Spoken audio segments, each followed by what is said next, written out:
Welcome, dear viewers, once again in front of you with an immense pleasure. After the completion of the series of articles, I am here with the grand topic of grammar, narration. So what is narration? Narration is the act of conveying a story, whether real or imaginary, to audience in written or speech, which is called narration. Language change करके बात करेंगे. Narration जो है अपने audience तक कोई story पहुंचाना, means किसी की बात को दोहराना, उसे नरेशन कहा जाता है. स्पीकर के वर्ड्स को रिपोर्ट किया जाता है दो तरीकों से, इन टू वेज, डायरेक्टली और इनडायरेक्टली. मीन्स स्पीकर के वर्ड्स को, स्पीकर जिसने कुछ कहा हो, जिसने कोई स्टोरी बताई हो, उसी को अब हम रिपीट करने जा रहे हैं दो तरीकों से. One directly and other one is indirectly. दो तरीकों से हम रिपोर्ट कर सकते हैं. डायरेक्टली कैसे हम रिपोर्ट करेंगे? We can quote the actual words of the speaker. Means speaker ने जो कहा, स्पीकर के जो एक्चुअल वर्ड्स है, उसको हम यहां पे रिपोर्ट कर सकते हैं, कोट कर सकते हैं विद इन इन्वर्टेड कॉमास, जिसे डायरेक्ट स्पीच और डायरेक्ट नरेशन कहा जाता है. इस एग्जाम्पल की ओर अगर हम देखेंगे, यहां पे मैंने एग्जाम्पल दी है. Rashid said, inverted commas begin, I am reading a book. Rashid ने कहा कि मैं किताब पढ़ रहा हूं. ये राशिद के वर्ड्स है. अगर मैं राशिद को, इस पार्ट को हाइड करूं, मैं इसको कहूं I am reading a book, ये मेरी बात हुई. लेकिन ये मेरी बात नहीं है. मैं यहां पे स्पीकर के वर्ड्स, यानी स्पीकर राशिद है, इसी के वर्ड्स को मैं यहां पे रिपीट कर रहा हूं with in inverted commas, actual words को, जिससे डायरेक्ट स्पीच या डायरेक्ट नरेशन कहा जाता है. और ये जो डायरेक्ट स्पीच और डायरेक्ट नरेशन है, इसके दो पार्ट्स हैं, आप देख सकते हैं. One part is located outside the inverted commas, one part is located with in the inverted commas. The speech which is located outside the inverted commas, this is called reporting speech, और इसके verb को reporting verb कहा जाता है. This speech which is located within the inverted commas, आप देख सकते हैं within the inverted commas, these are the actual words of the speaker within the inverted commas, और इस speech को reported speech कहा जाता है. अगर इसको reported speech कहा जाता है तो इसके verb को रिपोर्टेड वर्ब कहा जाएगा. फिर से मैं यहां पे रिपीट कर रहा हूं.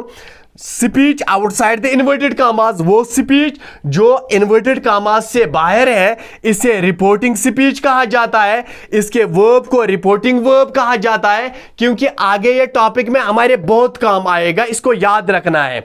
वो स्पीच जो इन्वर्टेड कॉमास में है, इसे रिपोर्टेड स्पीच कहा जाता है, और इसके वर्ब को रिपोर्टेड वर्ब कहा जाता है. यहां तक आपको क्लियर हुआ होगा. We can report the words of the speaker in our own words. हम अपने अल्फाज में भी दोहरा सकते हैं स्पीकर के वर्ड्स को, जिसको इनडायरेक्ट स्पीच और इनडायरेक्ट नरेशन कहा जाता है.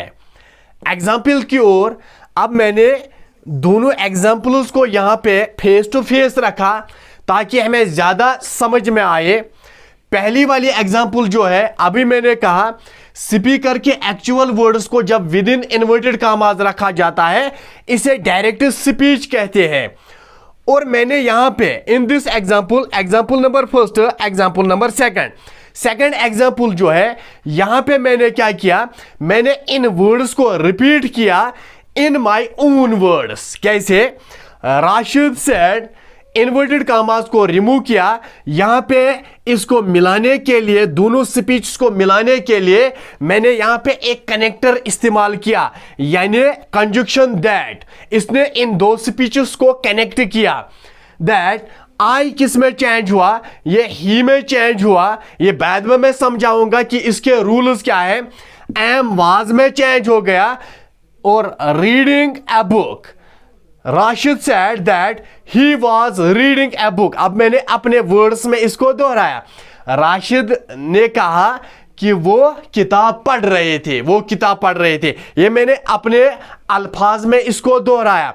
और पहली वाली एग्जाम्पल में जो है I am reading book, I am reading book, हालांकि यहां पे अगर देखेंगे इसको ये प्रेजेंट टेंस है, मगर ये यहां पे राशिद प्रेजेंट में नहीं कहता है। इसकी ओर ध्यान दीजिए, इस पार्ट को मिलाकर इसकी मीनिंग हमने निकालनी है। राशिद से राशिद ने कहा, ये वर्ड्स भी जो है, ये अल्फाज जो है, इसको भी पहले ही राशिद कह चुका है। यहां तक समझ में आया? दो एग्जाम्पल आपके सामने है किस तरह से हम डायरेक्टली स्पीकर के वर्ड्स को नरेट करते हैं, चाहे इमेजिनरी वर्ड्स हो या रियल वर्ड्स हो, और किस तरह से हम इनडायरेक्टली स्पीकर के वर्ड्स को रिपोर्ट करते हैं, चाहे इमेजिनरी हो चाहे रियल वर्ड्स हो। अगर अभी भी समझ में नहीं आया आपको, चलो और एक एग्जाम्पल देते हैं, और उम्मीद है इस एग्जाम्पल से आपको डेफिनेटली समझ में आएगा। यहां पे आप देखिए, ये इसको मैंने शाम लिया, ये रवि है, यहां पे शाम है और यहां पे रवि है। ऑन संडे, संडे के दिन क्या हुआ? शाम कहते हैं आई प्ले क्रिकेट। शाम यहां पे स्पीकर हुआ, स्पीकर ने ये वर्ड्स कहे आई प्ले क्रिकेट। और मंडे के दिन क्या हुआ? शाम के इन वर्ड्स को रवि रिपोर्ट करने जा रहा है।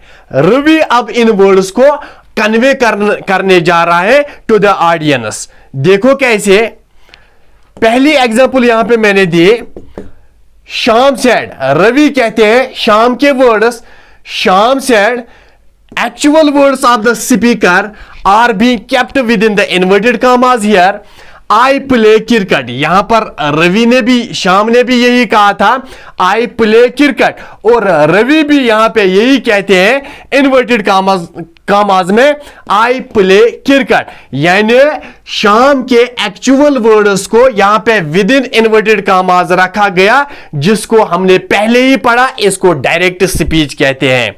दूसरी एग्जांपल, अब शाम यहां पे अपने अल्फाज में इसको दोहरा रहा है। वो कैसे? शाम सेड, यानी रवि कहते हैं अपने अल्फाज में, शाम सेड इन्वर्टेड कॉमास को रिमूव किया, कंजंक्शन दैट का इस्तेमाल किया, ही प्लेड क्रिकेट, यानी प्रेजेंट टेंस पास्ट में चेंज हुआ, ही प्लेड क्रिकेट। लगता है कुछ स्टूडेंट्स को अभी भी समझ में नहीं आया। Don't fear, I am here. अच्छे से समझाऊंगा तब तक नहीं जाऊंगा। इस एग्जाम्पल की ओर जरा देखिए। यहां मैंने अब आकाश को लिया और फाजिल को लिया। आकाश स्पीकर है। कल आकाश से किसी ने कहा, आकाश क्या कर रहे हो? आकाश ने क्या कहा? आई एम ईटिंग फूड, मैं खाना खा रहा हूं। ये आकाश के वर्ड्स है, स्पीकर के वर्ड्स है। इसने कल ये वर्ड्स कहे। यहां पे देखिए, फाजिल जो है अब ये आकाश के उन वर्ड्स को रिपीट करने जा रहे हैं, आकाश के उन वर्ड्स को दोहराने जा रहे हैं। कैसे? डायरेक्टली और इनडायरेक्टली। डायरेक्टली कैसे कहा इसने?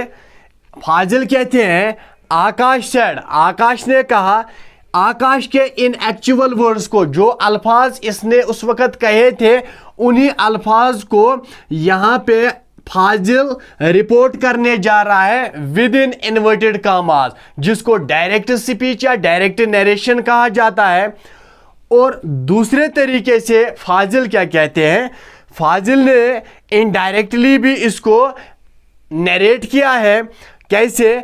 आकाश सेड, इन्वर्टेड कॉमास को रिमूव किया, यहां पे कंजंक्शन दैट का इस्तेमाल किया, ही वॉज ईटिंग फूड। अब क्लियर हुआ?